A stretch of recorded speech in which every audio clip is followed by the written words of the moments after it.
আসসালামু আলাইকুম সবাইকে। কেমন আছেন সবাই? আশা করি ভালো আছেন। আলহামদুলিল্লাহ আমরাও আছি ভালো। আজকের ভ্লগে আমি শুরু করছি এর ভিতর খুব পরিচিত একটা জায়গা আলবেলা সুক বা কাঁচা বাজার। এই বাজারটা শুধু কেনাকাটার জায়গা না, এটা অনেকটা ছোট্ট বাংলাদেশ মনে হয়। এখানে আমাদের দেশি সবজি, মসলা, মাছ থেকে শুরু করে জামা কাপড় সবকিছুই পাওয়া যায়। প্রবাসে থেকে যখন এমন বাজারে আসি তখন মনে হয় যেন গ্রামীণ হাটে এসে পড়েছি। বাংলাদেশি, আরব সবাই এখানে মিলেমিশে কেনাকাটা করে। একেবারে ভিন্ন একটা পরিবেশ তৈরি হয়। আজকের ব্লগে আমি আপনাদেরকে এই বাজারে কিছু টুকরো দৃশ্য দেখাবো। কি কি জিনিস পাওয়া যায়, কেমন দাম, আর আমাদের প্রবাসীদের কেমন ভাবে এখান থেকে দৈনন্দিন জীবন চলে। চলুন তবে ঘুরে আসি একসাথে ইরবিদ আলবেলা সুকে। এই তো আমরা যাচ্ছি বাজারের থেকে।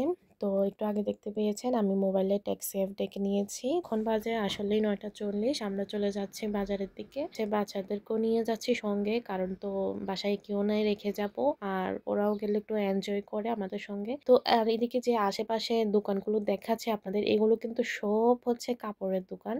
এই রাস্তাটা শুরু হয় যে দুয়ারকব্বা, আমি যে মোবাইল কিনেছিলাম, যারা দেখেননি আগের ভিডিওটি দেখে আসতে পারেন। আমি অনেকবার দুয়ারকব্বার সার্কেলটা আপনাদের সাথে শেয়ার করেছিলাম। ওটার পাশেই হচ্ছে মানে এই গলিটা যায়। তো এখানে আশেপাশে দোকানগুলো সব। আর এই তো দেখতে পাচ্ছেন আমরা সুকে চলে এসেছি। এই সুকের এইটা হচ্ছে বড় একটা মসজিদ, মানে ভেতর দিয়ে বাজার। আর এই পাশে হচ্ছে এটা দুয়ারসা বলে, মানে একটা ঘড়ির মতো।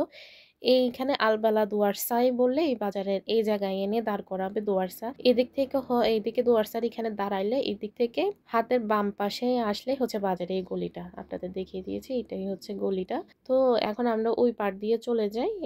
এদিক দিয়ে ওই পার দিয়ে হয়ে আমরা বাজারের ভিতর দিয়ে চলে যাব। আর হচ্ছে এদিকে পার হতেই দেখতে পাচ্ছেন একটা বড় মুদির দোকানের মতো। আমার তো এখানে অনেক কিছু ওদের স্পাইসেস, মানে জর্দানিদের, ওগুলো সব পাওয়া যায়। এই যে এখানে একটি ফুল আছে। এই ফুলটি আমরা অনেক ছোটবেলায় অনেক খেলেছি, অনেকে নাকফুলও ভাবে ইউজ করেছে। ওই ফুলগুলো ওনারা এখানে সেল করছে। ওরা নাকি চা দিয়ে বা অনেক কিছু দিয়ে খায়। তো আমার দেখলে বিষয়টা অবাক লাগলো। আর এই যে একটু দোকানের ভিতর ঢুকলাম, ঢুকে একটু ঢু মারে আসলাম। এটার কথা বলছি আপনাদের। তো এখন চলে যাচ্ছি। তোয়া তাকো স্ট্রলারে বসেছিল, তো হুট করে উঠে গেছে, তাকো তো আছেই।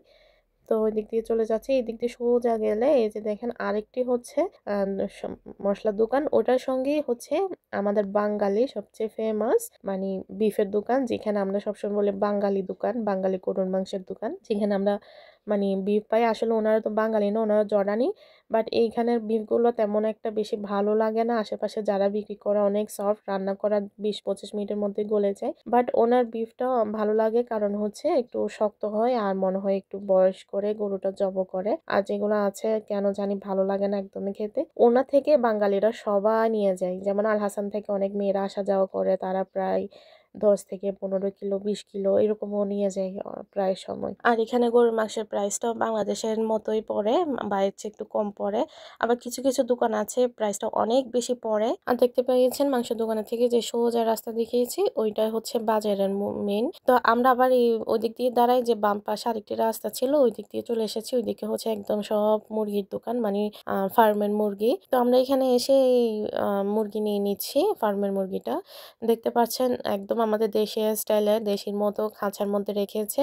আপনি কয় কিলো নেবেন ওটা সিলেক্ট করে দিলে ওরা এখান থেকে নিয়ে সুন্দর করে জব দিয়ে তারপর হচ্ছে ড্রেসিং করে দেয় আর কেটেও দেয়। আপনি যে পিস বলবেন সেই পিস করে দিবে ওনারা। তো এই পাশে হচ্ছে একদম পুরাটাই হচ্ছে মুরগির দোকান। এইখান দিয়ে মুরগিটা অর্ডার দিয়ে যাইতে একটি পাখির দোকান পড়ে। আর আমার হাজবেন্ডের অনেক পছন্দ পাখি, পশু পাখি।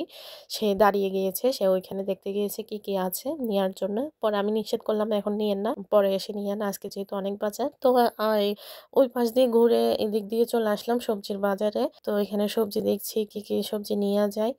আমরা বাম পাশে ঘুরে এদিক দিয়ে চলে এসেছি। আমরা ওই প্রথমে যে দেখিয়েছি গলি, যে মাংসের দোকানের একদম সোজা বাজার, ওদিক দিয়ে ঢুকি না, আমরা পিছন সাইড দিয়ে এসেছি মুরগিটা নিয়ে। তো এখানে হাজবেন্ড টমেটো নিয়ে নিচ্ছে। তো আর হঠাৎ করে চোখে পড়লো একটা বড় বেকারি শপ, একদম ফ্রেশ ফ্রেশ সব পাওয়া যাচ্ছে, বিস্কিট, তারপর হচ্ছে আরো অনেক কিছু আছে। তো চিন্তা করলাম যাই দেখি, ঢুকে দেখি যে না আসলে একদম ফ্রেশ সবকিছু।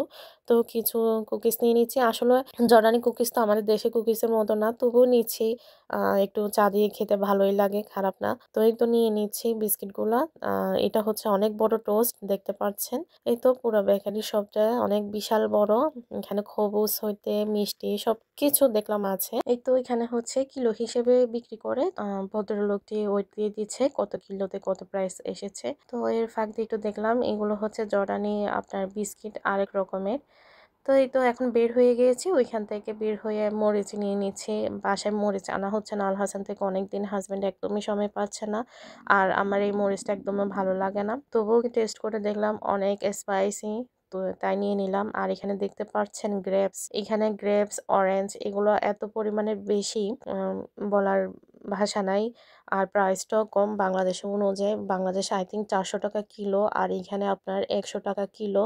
100 থেকে একটু 10-20 এদিক সেদিক হতে পারে, বেশি হতে পারে বা কমও হতে পারে। আর নিয়ে নিচ্ছে হচ্ছে পেয়ারা।